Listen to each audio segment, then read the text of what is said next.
기자 박헌정 SNS 공유 및 댓글 SNS 클릭 수 0 페이스북 트위터 카카오 스토리 SNS 공유 더보기 자료 사진이 없다고 하자 아내가 자기 위 초등학 교 1학년 때의 공책 사진이라며 보내주었다. 사진 박헌정 남희애 날 이야기를 듣는 게 지겹겠지만 또 나로서도 일기는 일기장에 란타.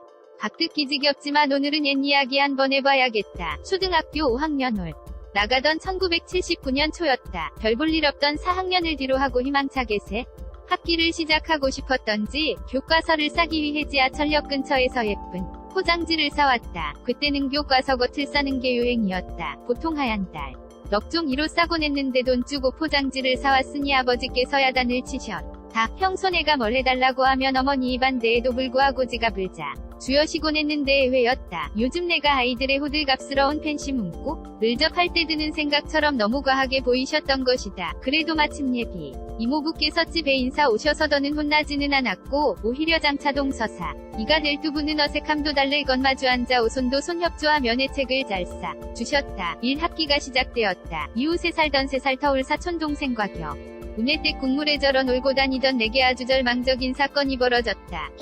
과서가 없어졌다. 아무리 찾아봐도 감쪽같이 사라질 것이다. 그것도 중요한 국산사자, 국어, 산수, 사회, 자연을 비롯해도 너까지 없고 별로 펼쳐볼 일도 없는 음악, 미술, 실과 책만 보였다. 아무리 아보고 생각해봐도 감이 오지 않았다. 겨울방학 동안 워낙 놀고 다녀서인지 유일한 단서가 됐을 법한 교과서 포장, 도기억 못했다. 신학기 첫날부터 교과서 없이 학교에 다녀야 했던 나의 하루는 초조함으로 아침을 시작해서 한도감으로 학교에 잠깐 휴식을 취한 다음 또다시 내일의 불안감 속에서 잠자리에 드는 것이었다. 담이 문무척 심드렁하고 불친절하고 불공평한 40대 초중반의 곱슬머리 남자 선생님으로 아주 무섭지는 않지만 깔끔한 몇몇을 제외한 대부분의 아이에게 냉소와 비난의 감정을 자주 표현했고 손으로 아이들 머리를 툭툭 치는 게 버릇이었다. 발각되면 끝장이라는 생각이 들었다. 어머니는 아침마다 가방 다 쌌느냐고 물어 보시곤 했는데 가방을 매일 쌀 필요도 없이 월요일부터 토요일까지 가방,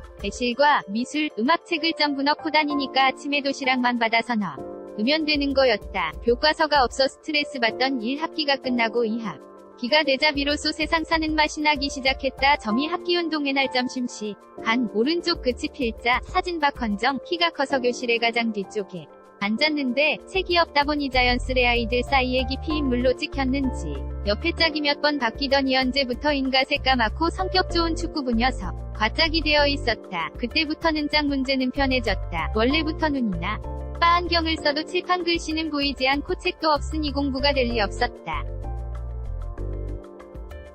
뒷자리에서 보니까 그래도 평균 서너 명씩은 책을 안 가져오는 것 같았다.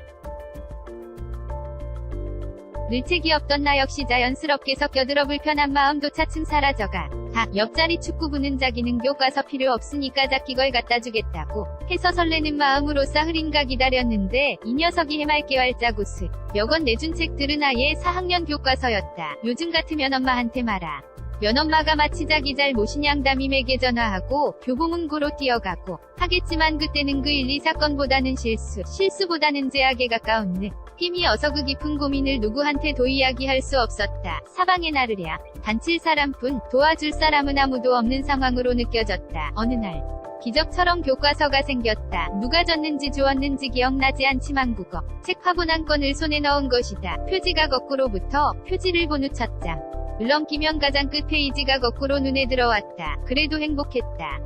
날부터 온종 1국어 시간만 기다려졌다. 내가 국문과에 들어간 건 운명이었다. 적어도 국어 시간만큼은 안정감을 가질 수 있었다. 194, 8, 64, 71년 애각각 나온 초등학교 1학년 국어 교과서 표지와 사파. 어느 날 표지가 거꾸로 붙은 국어책 화분 한 권을 손에 넣었는데 이후로 국어 시간만 기다려졌다. 사진 미래엔 아예 책을 안 가져왔으면 담임. 이 역시나 한심한 놈들 하면서 외면했겠지만 책을 거꾸로 붙잡고 있으면 그 진상을 파악하거나 최소한 바로 잡아줘야 할 의무감이 생기나 보다. 나는 국어책을 똑바로 들고 보는데 담임 입장에서는 책이 거꾸로 서 있으니 슬그머니 다가와서 머리를 툭 치곤 책을 휙 빼서 들었다. 속에 만화책을 끼고 보는 줄 알았을 것이다. 책을 이리저리 뒤집어보며 상태를 파악하곤 다시 내 책상 위에 툭 던지고 돌아가는데 그의 눈빛에는 책이 아니 라네가 불량품으로 보이는 듯했다. 드디어 여름방학이 시작되었다. 탐구 생활을 받는 순간 감격이 밀려와 방학 동안 이 책을 달달해 올 수도 있게 하는 생각이 들었다. 고생을 끝마친다는 게 이런 것이구나. 1학기교 과서가 발견되었다. 아버지께서 장롱위에서 뭔가를 내리시다가 여기 웬 책이 있지? 하시며 먼지 뽀얗게 앉은 책 뭉치를 턱 건네주셨다. 순간 한 학기 회한 같은 게 밀려들 겨를도 없이 책 없이 학교에 다녔다.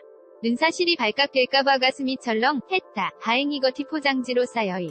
바쁘신 아버지는 어떤 책인지 신경 쓰지 않고 넘어가셨다. 결혼 후가 족들에게 드문드문히 이야기를 했다. 나는 별 감정 없이 말했는데 주변 반응은 웃기면서도 딱하다는 것. 특히 아내는 거의 방목 상태로 성장했나? 위어린 시절을 무척이나 가슴 아프게 생각했다. 이 사건 말고는 너무나 행복했는데 말이다. 여기까지다. 요즘 아이들의 말 못할 고민과 비교해서 어떤가? 박헌정 수필가 THEOR 밑줄 CREATOR _JOONG.co.kr